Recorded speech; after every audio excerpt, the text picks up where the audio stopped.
Edward's exploit. Edward scolded the twins severely, but told Gordon it served him right. Gordon was furious. A few days later, some enthusiasts came. On their last afternoon, they went to the China Clay Works. Edward found it hard to start the heavy train. "Did you see him straining?" asked Henry. "Positively painful," remarked James. "Just pathetic," grunted Gordon. "He should give up and be preserved before it's too late." "Shut up," burst out Duck. "You're all jealous. Edward's better than any of you." "You're right, Duck," said Boko. "Edward's old, but he'll surprise us all." Bill and Ben were delighted with their visitors. They loved being photographed and took the party to the workings in a brake van special. On the way home, however, the weather changed. Wind and rain buffeted Edward. His sanding gear failed, his wheels slipped, and his fireman rode in front, dropping sand on the rails by hand.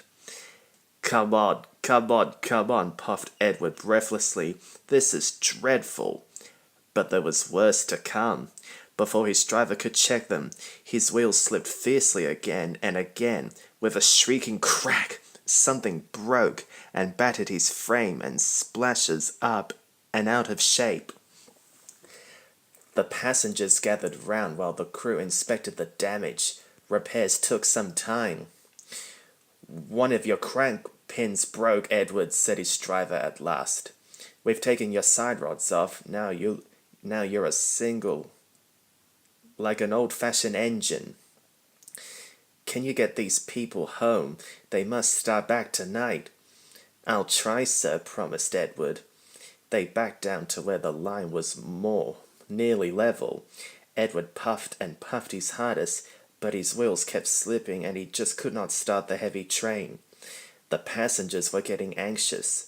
Driver, fireman, and guard went along the train, making adjustments between the coaches. "We've loosened the couplings, Edward," they said. "Now you can pick up your coaches one by one, as you do with trucks."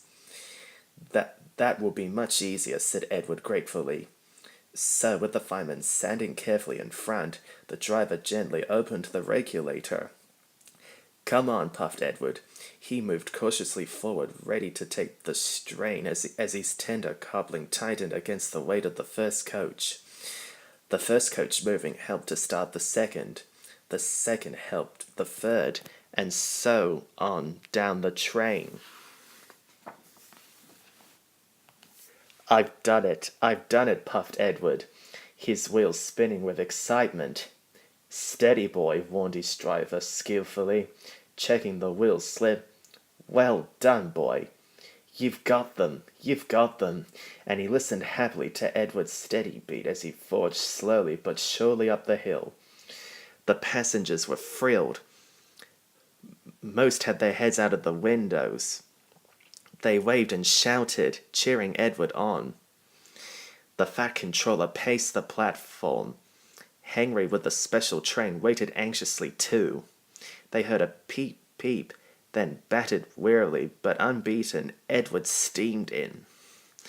The Fat Controller stepped angrily forward. He pointed to the clock, but excited passengers swept him aside. They cheered Edward, his driver and fireman to the echo before rushing off to get in Henry's train. Henry steamed away to another storm of cheers, but not before everyone knew Edward's story.